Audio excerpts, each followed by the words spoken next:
Hello. So this is Dana Scully. She is a medical doctor working for the FBI.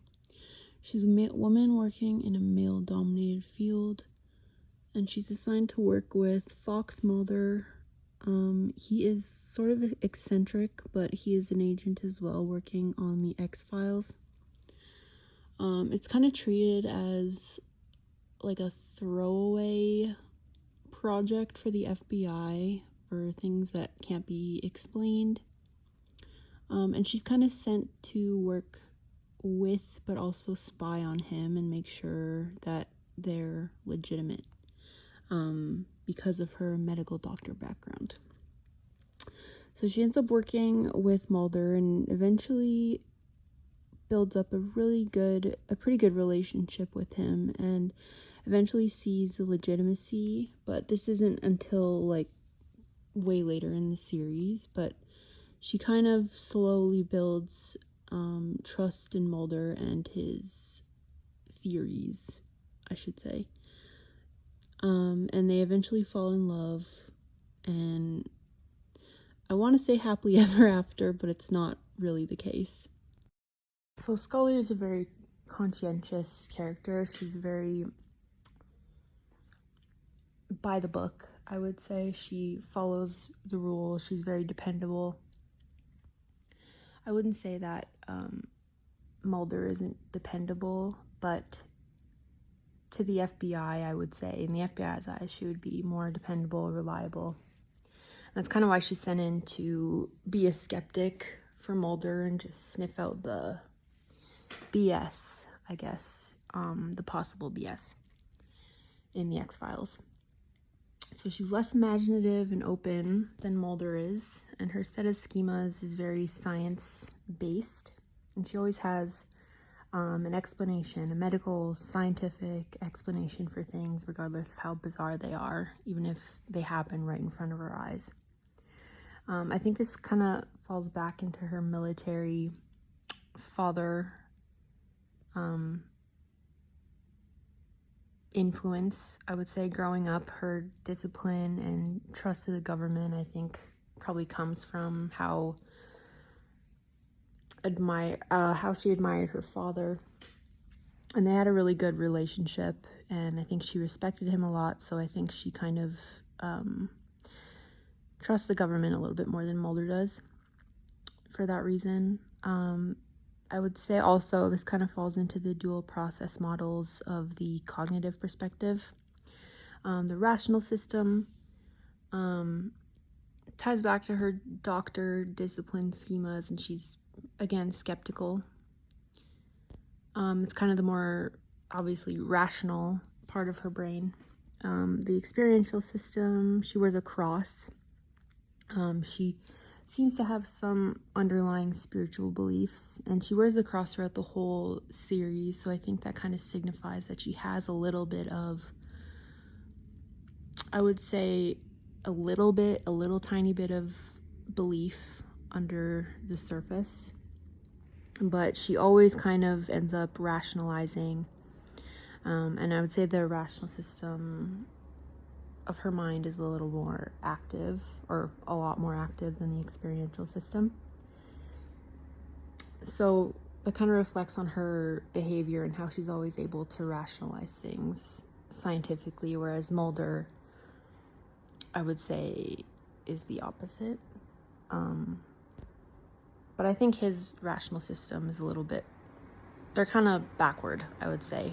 They're opposites for each character. So when we talk from the trait perspective, Scully has very high self-esteem, and it remains stable over time. You'd think it wouldn't, based on all the things that happen throughout the series. Things just get more and more bizarre, and the whole government conspiracy starts to build and gain legitimacy the more things she sees. Once again, she is a woman in a male-dominated field, in the FBI, and even as a medical doctor herself. She maintains her skepticism, but she's sort of able to turn that around regardless of all the crazy things that are happening, you think her self-esteem would falter, but it doesn't. Simply because she kind of switches allegiance from the government as things sort of unfold, and the government looks a little bit more sketchy than it used to. She's able, again, to switch it around, and her allegiance now lies with the X-Files and Mulder. So she kind of leverages her knowledge of science and things to basically prove that the X-Files are legitimate, because there are things that she can't explain. So I think the whole person-environment transaction is that she's able to, with her allegiance, I guess, she's able to legitimize the X-Files, and that sort of challenges her and builds on her self-esteem. Alright, so we'll move on to Scully's need for achievement, which falls into the motive perspective, or motivations perspective. Again, military father. She's built a good relationship with him. Growing up, she doesn't really have any negative things to say about him, or either of her parents, really. She's built it's built on respect and admiration, and that goes the same way from her father to her. He has a lot of admiration for her, which I think contributes to her success and her need for achievement. She wants to impress her father. She wants to impress herself, really, as well. So she strives to have a successful career as a doctor, especially a doctor in the FBI. She's always willing to do what's asked of her. So when she's sent to kind of illegitimize the X-Files, or report on Mulder and his theories, investigations, this drives her. It's an obstacle for her, but then once her allegiance sort of switches from the government to the X-Files,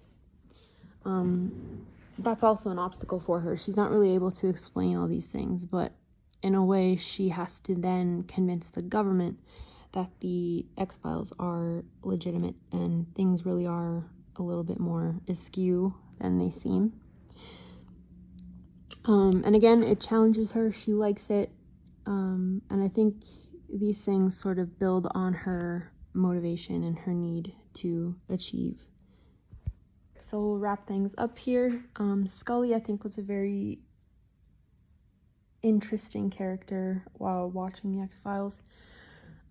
She is iconic because she is a very strong, intelligent female character, which wasn't really seen too often in pop culture in the 90s and prior, which made it sort of, I think, interesting to profile her. Because she is so iconic, the reason she's so iconic was the Scully effect, which was a phenomenon where women and girls that grew up watching the X-Files started to pursue careers in STEM and more male-dominated fields. They had a lot of confidence and belief that they could do these things and succeed just as much, if not more, than men in these fields. And I think that's pretty cool, and I think it kind of makes my whole argument for me. But yeah, so there's Dana Scully for you, and thank you for your time.